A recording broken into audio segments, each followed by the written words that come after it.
So a bit of a different type of video for this channel. I have a new computer case. This is the Lian Lancool II Mesh Performance Edition, not to be confused with the RGB edition. And I'm replacing my old Corsair 100R.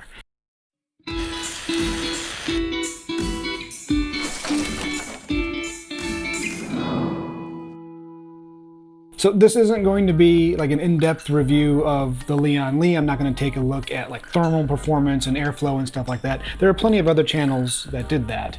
What I'm going to do is tell you why I chose the Lian versus other similar cases from like the Be Quiet 500DX or the Phanteks P400 or the Meshify C. Other common cases in like this $100-ish price range. So here we go. So first I wanted to talk about the 100R and how I ended up with him in the first place. The 100R is a very compact ATX case. It is a full ATX motherboard in it, but the case is very thin, it's very short, and it's relatively light for being a full steel case. And if you notice, I do have a gear grip attached to it.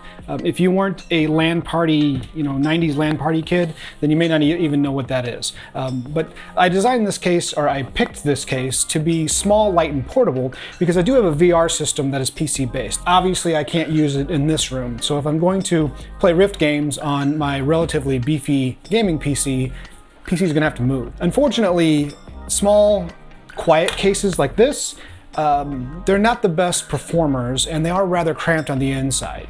So now with the NVIDIA 3000 series coming out, the next generation of AMD processors is coming out pretty soon, I was looking for a case that had a bit more room to work as well as a bit more thermal performance. Even though I'm not an overclocker, I'm not going to be pushing things past their advertised limits. I really just want something that's going to work with the components that I have and not thermal throttle on me randomly.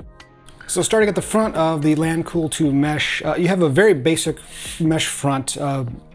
A lot of designs either have, diamond cutouts or the 500DX has a big LED strip down the middle.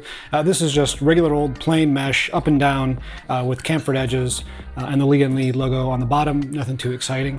Flipping around to the open side, Lian took this kind of 3/4 design where the top 3/4 is tempered glass, the bottom is a steel mesh. And to open the case, all you have to do is flip down the bottom steel mesh panel and then open up the tempered glass like a door. Super easy to get into, requires absolutely no tools, really neat design. If you want to move the thing and you're worried about the tempered glass, these doors lift right off their hinges, so you can move it around without worried about breaking the glass. Sliding around to the back, there's 7 PCI slots, the hole for your power supply unit.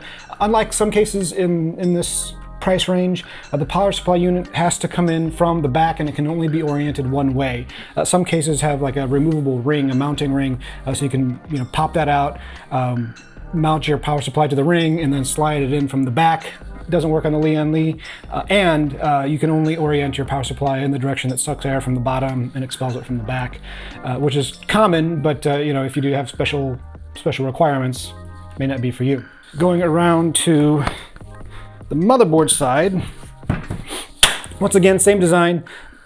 Bottom quarter folds down. This is solid steel this time, there's no mesh. It does have mounting braces for 2.5-inch drives.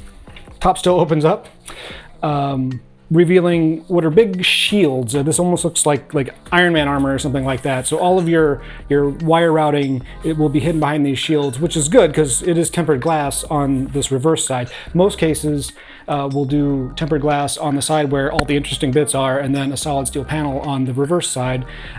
There's not a lot to look at over here. So putting the panels there, I guess, is one solution. And the same goes for the bottom. The mesh side is great for airflow. This side, there's nothing to look at down in the basement here. Most cases have a full-length, solid power supply channel that you can't see anything in anyway. So they have a big piece of glass on the open side staring at a solid piece of steel. It's very uninteresting. Only having 3/4 glass in the whole thing, it's a good idea. Having it on this back side at all, it's kind of weird. And here you have various zip tie off points, 2 more 2.5-inch drive mounts. This is the fan controller for the switch up top. The drive cage, the 3.5-inch drive cage, is movable. So again, with a thumb screw, you can move that back and forth Oh, nope, the other side. You can move that backwards and forwards. So if you have an extended power supply, or if you wanted to put a large radiator or something up front that's going to take some room, you can move that power supply or that drive cage. Top is all mesh. This is a removable kind of mesh dust sleeve, and then the top mesh has a lot of mounting options for various fans and radiators. It seems like just about any configuration would fit up here up top. I'm going to put an exhaust fan up there, and that's pretty much it. There's really not much use having this mesh on the exhaust side, but I like the way it looks, and I would lose this thing if it wasn't on it, so I'm going to leave the exhaust mesh right there on the top. When it comes to the I/O panel, so you have the fan controller on the far left, which is nice, and then a reset and a power button, which are discreet and they look good. It has the combo microphone headphone jack, so if you have a standard headphone and microphone, you may need a splitter. And then it does have two USB 3s and a slot for a USB-C that's covered by this small rubber plug. They do sell a kit, a wiring kit, so you can install a USB-C port up front. They did not have that in stock when I ordered. I will be trying to get that as quickly as possible. I wanted two USB 3s up front. I wanted USB-C up front. Getting that combination of at least two USB 3As and a USB-C up front is hard to find in cases in this price range. A lot of them, if they add the USB-C, they drop one of the USB-As, that's, you know, that doesn't work. So this combination of two USB-As and a USB-C, exactly what I'm looking for, if only they shipped with the USB-C port. And that kind of does it for the outside. Looking at the inside, there's a lot of room in here. There's this big kind of channel bar here to hide all your cables going into the back. The PSU channel is ventilated. It looks like you could even mount fans on it if you really wanted some airflow down into this channel. There's a panel up front here that you could remove, I guess, for larger radiators or something like that. So, you know, plenty of room on the inside. What really kind of tickles my fancy is that they have these hot swappable drive bays. So they click in and click out. You have to buy the hot swap adapter, which I definitely did, and that mounts on the back. So I can literally just flip this thing open, pull out one of these hot swap bays, pop in the drive, back in the slot she goes, and now I'm rolling again. I don't have to worry about, you know, having 5 drives in the machine or having the hot swap bay up front. That'll do everything I need it to do. Looking at the front, this front mesh panel does come off pretty easily. I know some cases it can be difficult to get the mesh panel off.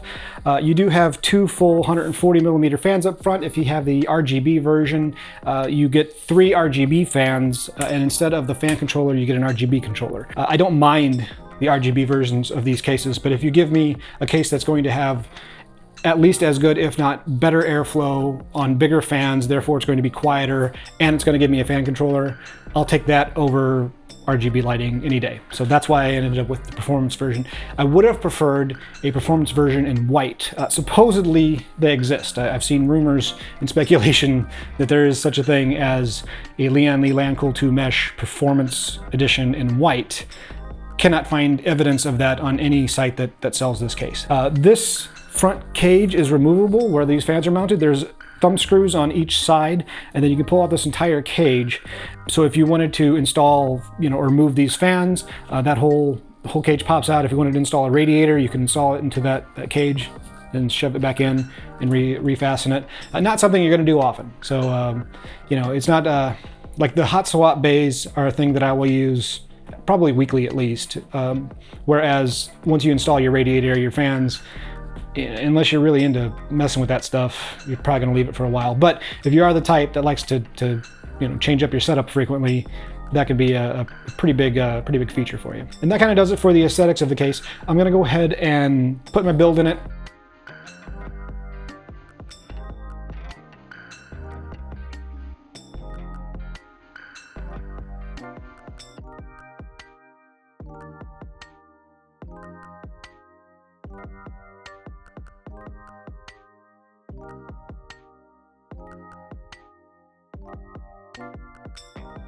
All right, here's the new hotness. Cables are much more well managed. It's amazing what you can do with the case. It gives you a little room around the motherboard and some space behind it to actually, you know, route some of these cables. A lot of cables here, because whether you have one hard drive or 3 hard drives, you have to run the cabling for all 3 of these bays if you're going to hot swap them. So probably more cabling than most would have in their cases. But everything went in nicely. It fit really well. At the end of the day, I picked this case because of its ease of accessibility. I can open the case, pull out a hard drive without ever touching a tool. I think that's fantastic. It's got some of the best airflow numbers. I'll link to the GamersNexus comparisons of this case with the other high volume, high airflow cases in its class, and it performs extremely well. It's reasonably priced. I got it for $100. Normally it retails, its MSRP is $80. It's hard to find it under 120, 150 in stock somewhere. Cases are just going for a fortune right now, and they'll blame tariffs and COVID and whatever the excuse may be, but cases are well over MSRP at the moment.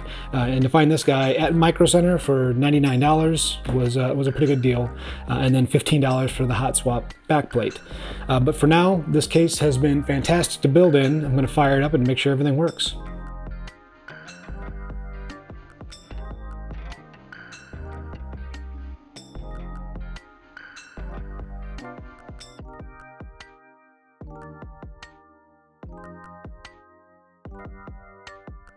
So I'm back with a couple of notes for you. I've been working in this case for the last couple of weeks. I haven't gotten any of my major upgrades in, so I'm still on the same B450, Ryzen 2700, GTX 1070.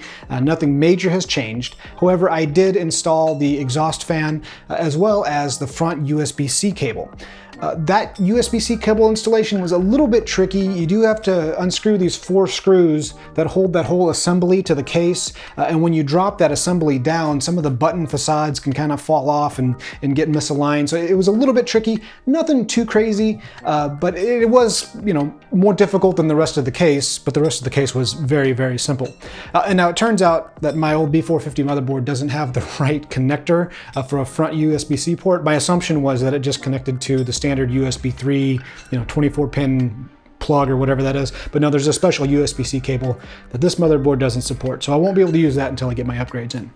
Now second, if you watched the GamersNexus review of this case, the only real complaint they had about it was that there's an open hole kind of under the front mesh panel that could suck in unfiltered air. There's no filter there, it doesn't go through the mesh, it could literally just scoop up any junk that might be near the front of the case. And since it is potentially on the ground or even, heaven forbid, on carpet, there's a lot of junk that could be sucked up through this 3 or so inch hole on the bottom.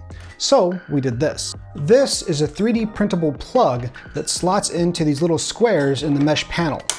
When you install that plug, the back of the plug will sit flush against the aluminum front of the case, blocking off that open air entryway.